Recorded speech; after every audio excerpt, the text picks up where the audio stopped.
नमस्कारम साथियों, welcome to study Konda channel. आज की क्लास में हम जीन पियाजे के संज्ञानात्मक विकास की अवस्थाओं को कवर करेंगे, जो सीटेट टेट और सुपर टेट की दृष्टिकोण से बहुत ही ज़्यादा महत्वपूर्ण है। ये हमारे टॉपिक का सेकेंड पार्ट होगा। तो पियाजे ने संज्ञानात्मक विकास की 4 अवस्थाओं के बारे में बताया है। इससे सीटेट के एग्जाम में क्वेश्चन बन जाते हैं। हमारी पहली अवस्था आती है संवेदी पेशी अवस्था या सेंसरी मोटर स्टेज, जिसकी उम्र होती है जो 0 से 2 वर्ष तक है। संवेदी पेशी अवस्था की उम्र टाइम पीरियड जो होता है वो 0 से लेकर 2 वर्ष तक होता है। अर्थात शैशवावस्था की प्रारंभिक अवस्था जो होती है हमारी संवेदी पेशी अवस्था होती है जीन पियाजे के अनुसार।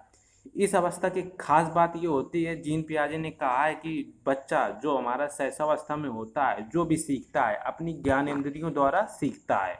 और ज्ञानेंद्रियां हमारी 5 होती हैं: आँख, कान, नाक, जीभ और स्पर्श। ये हमारी 5 प्रकार की ज्ञानेंद्रियां होती हैं। और जीन पियाजे ने कहा है जो बालक शैशवावस्था में होता है 0 से 2 वर्ष में होता है वो जो भी सीखता है अपनी ज्ञानेंद्रियों द्वारा ही सीखता है।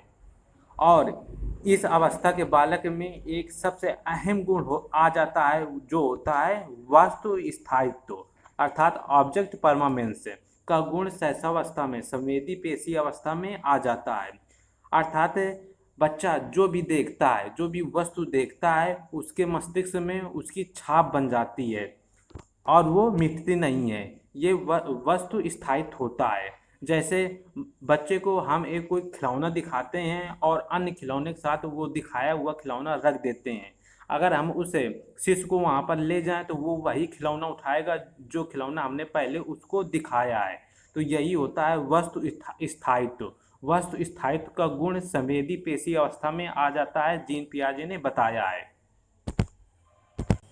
जीन पियाजे की दूसरी अवस्था है पूर्व संक्रियात्मक अवस्था। हमारी पहली जीन पियाजे की पहली अवस्था पेशी संवेदी अवस्था। इसमें इस अवस्था का सबसे प्रमुख गुण ज्ञानेंद्रियों द्वारा सीखना और वस्तु स्थायित्व द्वारा सीखना। और पूर्व संक्रियात्मक दूसरी अवस्था है जो कि पूर्व संक्रियात्मक अवस्था, जैसे इसके नाम से ही स्पष्ट है। पूर्व संक्रियात्मक अवस्था कोई क्रिया से करने की पूर्व की अवस्था, अर्थात हमारे मस्तिष्क में जो भी कार्य प्रणाली चलती है, कोई भी हम क्रिया करते हैं, वो पूर्व संक्रियात्मक अवस्था प्री ऑपरेशनल स्टेज के अंतर्गत आता है, जो कि 2 से 7 वर्ष होता है। इसमें बच्चा जो होता है वो हर एक वस्तु को देख पाता है, समझ पाता है, लेकिन कोई क्रिया नहीं कर पाता। तो इसका मतलब हुआ उसके मस्तिष्क में वो सब कुछ चलता है, लेकिन हमको रियल में क्रिया करते हुए वो नहीं दिखता। तो ये पूर्व संक्रियात्मक अवस्था की का प्रमुख लक्षण है।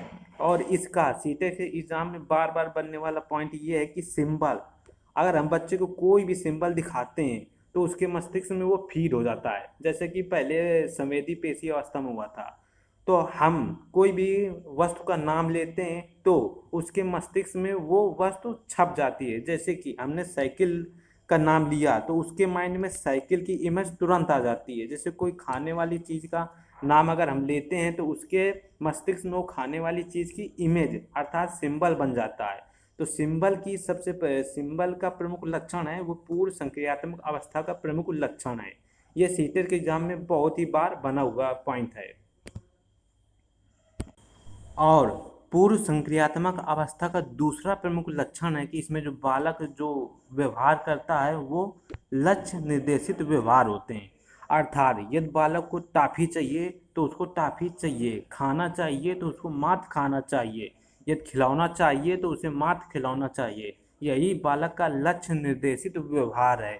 तो ये लक्ष्य निर्देशित व्यवहार प्रमुख लक्षण है पूर्व संक्रियात्मक अवस्था में। अब जीन पियाजे ने इन्हीं अवस्थाओं से संबंधित कुछ पॉइंट बताए थे जो कि हमको समझना बहुत ही ज़्यादा जरूरी है, क्योंकि सीटेट के एग्जाम में इन्हीं पॉइंटों से प्रश्न बन जाते हैं। जैसे कि हमारा पहला आता है जीववाद। ये क्या होता है? एनिमिज्म। ये क्या होता है? जीववाद का सीधा सा मतलब होता है कि जो बालक होता है वो सजीव और निर्जीव में अंतर कर पाता है। अगर वो तो यही हमारा क्या है, जीववाद है। अर्थात क्या सजीव है क्या निर्जीव है, यदि बालक पहचान पहचान कर लेता है अंतर को, तो वो जीववाद होता है। लेकिन जो बालक पूर्व संक्रियात्मक अवस्था में होता है, 2 से 7 के उम्र के में होता है, तो वो जीववाद नहीं कर पाता है। अर्थात वो सजीव और निर्जीव में अंतर नहीं कर पाता। तो पूर्व संक्रियात्मक अवस्था में जीववाद का जो गुण है वो नहीं आ पाता है।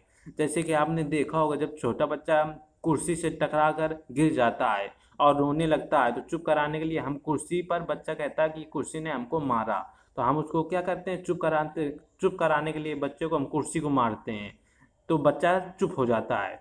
तो बच्चा का यह लक्षण है पूर्व संक्रियात्मक अवस्था में नहीं दिखता है, अर्थात वो ये जीववाद कर रहा है। और दूसरा हमारा आ जाता है अहम केंद्रित। अहम केंद्रित का आशय, इसमें बच्चा जो भी सोचता है, जो भी करता है, वो उसको लगता है कि वो सब कुछ क्या है, ठीक है। तो ये पूर्व संक्रियात्मक अवस्था का एक अहम गुण है।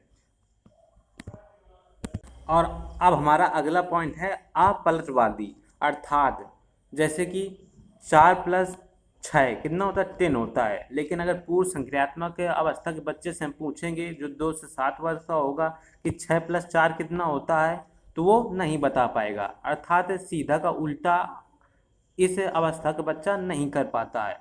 और अगला हमारा पॉइंट है मुद्रा, संपर्कता, दूरी, भार, ऊंचाई की योग्यता में इस अवस्था में कमी होती है। जो पूर्व संक्रियात्मक अवस्था का बालक होता है, ये मुद्रा, जैसे कि हम उसे कुछ सिक्के दे दें और कुछ 2,000 रुपए के नोट दे दें, तो वो सिक्के वालों को लेना पसंद करेगा, 2,000 वाले नोटों को नहीं लेगा। तो ये इसमें पूर्व संक्रियात्मक अवस्था में ये कमी दिखती है। अगला हमारा की पॉइंट है केंद्रीकरण।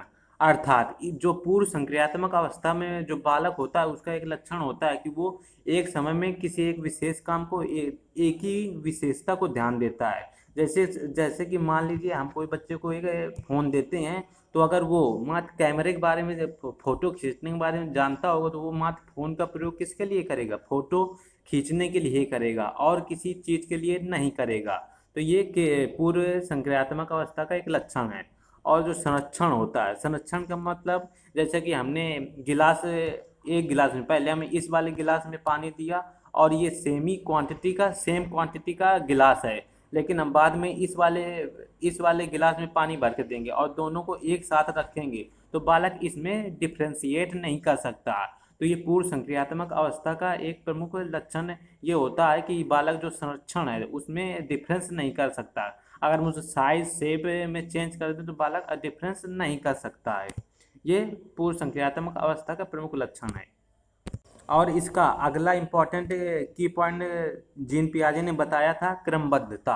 अर्थात जो बालक होता है पूर्व संक्रियात्मक अवस्था में 2 से 7 वर्ष में होता है, वो क्रमबद्ध तरीके से चीज़ों को नहीं रख पाता है। ये पूर्व संक्रियात्मक अवस्थाओं की प्रमुख पॉइंट्स हो गए। I hope you enjoy this video. मैं आपके लिए ऐसी क्लास लाता रहूँगा। इसका अगला पार्ट जल्द ही आएगा। जय हिंद।